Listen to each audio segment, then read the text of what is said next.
Welcome back to Pakistan آج رات. Break میں جانے سے پہلے جو گفتگو ہوئی شیخ صاحب, پہلے پارلیمنٹ تو اپنا کام کر چکی ہے اور آپ لوگ کہتے تھے کہ ایگزیکٹو جو ہے وہ امپلیمنٹ نہیں کر رہی اس کو, تو اب تو آپ کا اعتماد پارلیمنٹ سے بھی اٹھتا جا رہا ہے کیونکہ پی اے سی سے جو ہے چودھری نثار صاحب نے استعفیٰ دے دیا. ممکن ہے کہ تمام آپ جو ممبرز ہیں نیشنل اسمبلی کے وہ بھی آگے استعفیٰ دے دیں, تو پارلیمنٹ تو اب یقیناً کچھ زیادہ نہیں کر سکتی اس ایشو پر.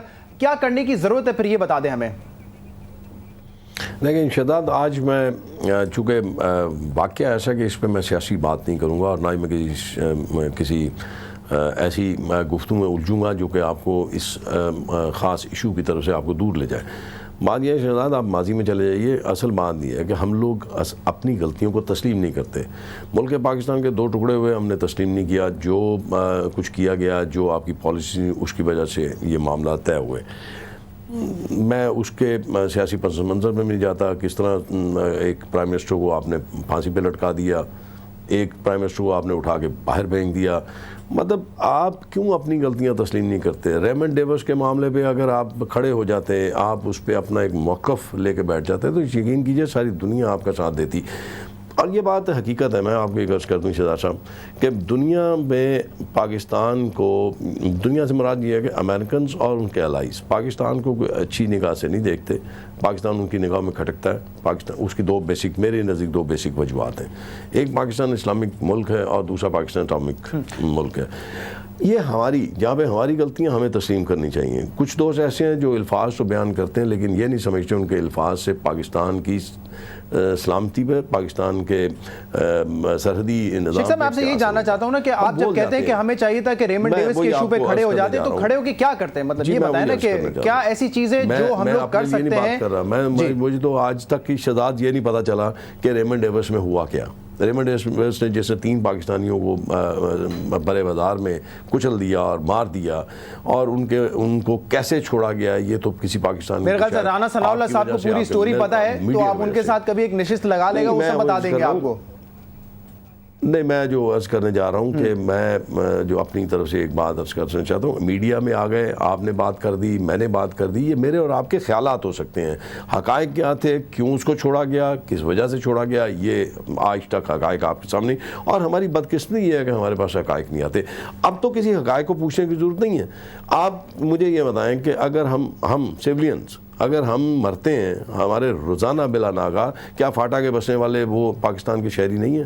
اگر وہ روزانہ بلا ناگا ہزاروں کی تعداد میں اب تک وہ ڈرون حملوں سے مر چکے ہیں, اگر ہم اس پہ کھڑے ہو جاتے, ایک موقف اپنا سخت کر لیتے, تو میرے خیال میں یہ نوبت نہ آتی. اور یہ اگر آپ یہ سمجھتے ہیں کہ آج آپ نے یہ قرارداد پاس کر کے ڈیفنس کمیٹی نے کر کے تو آپ یہ سمجھتے ہیں کہ امریکہ کو روک لیں گے, یہ ممکن نہیں ہے. جب تک آپ ایک جگہ کھڑے نہیں ہوں گے, جب تک آپ کی آواز ایک نہیں ہوگی. کوئی یہاں پہ اٹھ کے اپنی تقریروں میں یہ کہتا ہے کہ آپ کے شمسی بیس جو ہیں وہ شمسی بیس کے اٹامک آپ کے جو بیسز ہیں وہ غیر محفوظ ہیں.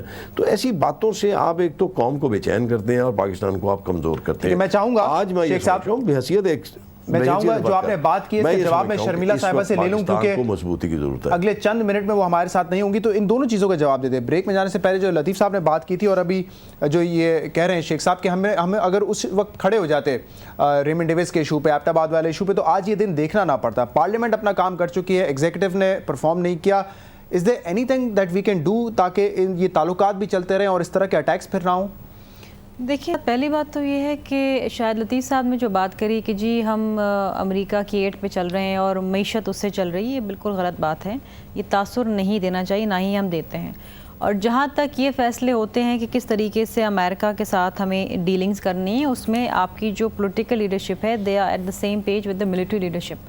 اگر آپ ڈی سی سی کی میٹنگ دیکھ لیں تو اس میں چیف آف آرمی اسٹاف بیٹھے ہوئے تھے, ڈی جی آئی صاحب بیٹھے تھے, اے پی سی میں دیکھیں وہاں بھی بیٹھے ہوئے تھے. تو ایسی بات نہیں ہے کہ جی فوج ایک چیز چاہ رہی ہے, فوج حملہ کرنا چاہ رہی ہے اور پولیٹیکل لیڈرشپ اسے منع کر رہی ہے. جو بھی فیصلہ ہو رہا ہے دونوں کی باہمی مشاورت سے ہو رہا ہے. تو let's not pass on the entire book on the political leadership. اگر یہ فیصلہ ہر کوئی چاہتا ہے, میں بھی چاہتی ہوں کہ جی ہمارے 25 بندے, انہوں نے 24 بندے شہید کر دیے, ہم بھی ایک حملہ کر دیں. لیکن بات یہ ہے کہ جب آپ نے ایک ریزننگ کے ساتھ سوچنا ہے, آپ نے لانگ ٹرم بھی سوچنا ہے, آپ نے شارٹ ٹرم بھی سوچنا ہے, آپ نے مڈ ٹرم بھی سوچنا ہے, آپ کی ملک کی سیکیورٹی کے معاملات ہیں یہاں پر. اور بیٹھ کے ٹیلی ویژن چینلز پہ تو بہت ساری باتیں ہم لوگ کر لیتے ہیں, لیکن دیکھیے آپ کی جو دفاعی معاملات ہیں اس کو آپ کی ملٹری بھی ڈیل کرتی ہے، کیونکہ ایونچولی اگر آپ نے اسٹرائک بھی کرنی ہے تو آپ کی ملٹری نے کرنی ہے، فوج نے کرنی ہے، اور پھر ملک کو بچانا بھی آپ کی فوج نے ہے، نہ زرداری صاحب، نہ میں، نہ آپ میڈیا. ہمارے ہاتھ میں تو وہ کنٹرول نہیں ہوتا نا، کیونکہ اس وقت جمہوری حکومت ہے اور ملٹری لیڈرشپ جو ہے وہ جمہوری حکومت کے انڈر آتی ہے. بالکل آتی ہے، لیکن ایک جو پولیٹیکل لیڈرشپ ہے، سول لیڈرشپ ہے، وہ فوج سے مشاورت کرتی ہے کہ آیا کیا کیا سارے آپشنز آن دا ٹیبل ہوتے ہیں اور اس میں سے ساتھ مل کے ڈیسائیڈ ہوتا ہے یہ کرنا ہے. اور دوسری بات یہ ہے وہ نہیں ہے، دوسری چیز یہ ہے زیادہ آپشنز ہیں نہیں. That is what you are trying to say. دیکھیے جو بھی آپشنز ہیں، اب I am not privy to this, آپ نہیں ہیں اور آپ کے محترم گیسٹ نہیں ہیں، لیکن جو بھی ایکسٹریم ایکشنز ہم لے سکتے ہیں شہزاد، دیکھیے جنگ کسی کے مفاد میں نہیں ہے، جنگ سے کسی کو فائدہ نہیں پہنچا. اس وقت جو بھی آپ میکسیمم آپشنز امپلوائے کر سکتے ہیں وہ حکومت کر رہی ہے، وہ ملٹری بھی کر رہی ہے، وہ آپ کے سامنے ISPR کا اسٹیٹمنٹ آپ کے سامنے ہے. دوسری چیز آپ نے جو سوال کیا کہ جی شاہ محمود قریشی کے حوالے سے انہوں نے بڑا اچھا سوال اٹھایا شیخ صاحب نے. دیکھیے انفارچونیٹلی بطور وزیر خارجہ 3.5 سال تک یہی ڈیفینڈ کرتے رہے جب امریکہ کی جانب سے، برطانیہ کی جانب سے پروپیگنڈا آتا تھا کہ جی آپ کے ایٹمی اثاثے محفوظ نہیں، تو یہی کہتے تھے کہ نہیں، وی ہیو، ہمارے اثاثے محفوظ ہیں، ہمارے پاس ایک ملٹی لیٹرل جو ہے کنٹرول کمانڈ سسٹم ہے، اور جناب ہم انٹرنیشنل گڈ پریکٹسز کو فالو کرتے ہیں. اور ایک چیز وہ بھول گئے کہ جی نومبر 2009 کے اندر صدر صاحب نے خود والنٹری طور پہ اپنا کنٹرول کمانڈ اتھارٹی کو منتقل کر دیا پرائم منسٹر صاحب کے پاس. پھر دیکھیے انہوں نے اوت اٹھایا ہوا تھا کہ میں ملک کی سلامتی اور دفاع کے لیے کام کروں گا بطور وزیر خارجہ. تو دیکھیے یا تو اس وقت جھوٹ بول رہے تھے یا آپ جھوٹ بول رہے ہیں. اس وقت تو 3.5 سال تک وزیر خارجہ کی حیثیت سے اس کو ڈیفینڈ کرتے رہے. اس وقت زرداری صاحب بھی اچھے لگ رہے تھے، گیلانی صاحب بھی اچھے لگ رہے تھے، اس وقت بی بی کا ویژن بھی چل رہا تھا، سب چیز اچھی تھی. اب بری لگ رہی ہے، اور اپنی جو بھی ان کے مقاصدوں سیاسی، ہمیں اس سے کوئی سروکار نہیں ہے، وہ ان کی مرضی ہے، لیکن اتنے نہ گریں کہ ملک کی سیکیورٹی کو ایٹ سٹیک لگا دیں. لیکن اب 25 دسمبر تک نہ جانے اس پہ برطانیہ، امریکہ اور دنیا کے جو اخبارات ہیں اس پہ کیا پروپیگنڈا کریں گے. ویسے ہی وہ کہتے ہیں جی محفوظ نہیں ہے. شمیلہ میں آپ کو شکریہ ادا کرنا چاہوں گا کہ آپ نے ہمیں شو پر جوائن کیا. You have to leave early. Thank you very much for joining us once again.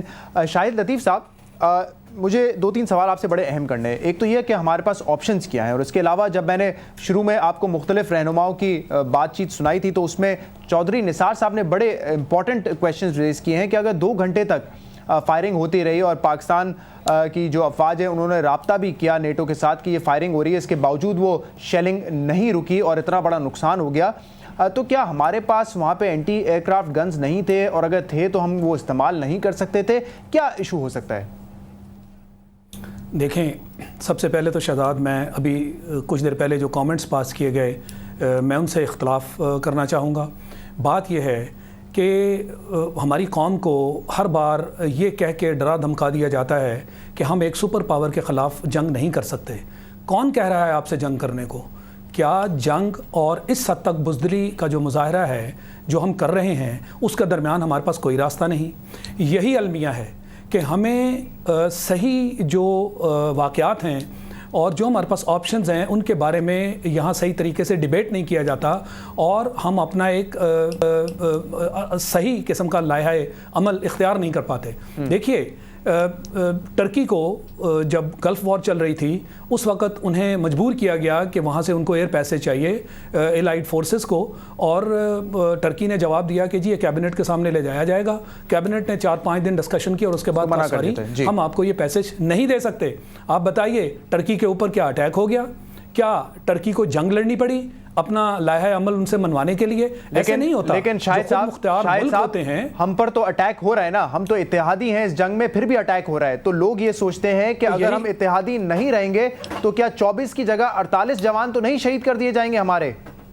ایسے نہیں ہے، ایسے نہیں ہے. یہ آپ کے 24 جوان اسی لیے شہید ہوئے، اس سے پہلے چوکیوں پہ اسی لیے حملے ہوئے، اس سے پہلے انگور اڈہ کا واقعہ اسی لیے ہوا، اس کے بعد یہ 2 مئی کا واقعہ اسی لیے ہوا کہ آپ نے آج تک دم خم نہیں دکھایا کہ ہم جو کہتے ہیں وہ کر بھی سکتے ہیں. دیکھیے آپ کے پاس کتنے حربے ہیں، ہم کہہ رہے ہیں جی ہمارے پاس کوئی حربہ نہیں. یہ معاشی جو حالت والی بات ہے وہ تو میں نے آپ کو کلیئر کر دی کہ ایسا ہرگز نہیں ہے کہ ہمیں اگر وہاں سے امداد نہیں ملے گی تو خدا نخواستہ ملک نہیں چلے گا. ہمیں اپنے اندرون خانہ اپنے حالات ٹھیک کرنے ہوں گے، اپنے اخراجات کو کنٹرول کرنا ہوگا. ہمارا جو اپنا بجٹ ہے اس کے اندر رہ کے ہمیں اس ملک کو چلانا ہوگا. اب آ جائیے ہمارے پاس آپشنز کیا ہیں. دیکھیے اب دیکھیے بون کانفرنس آ رہی ہے. آپ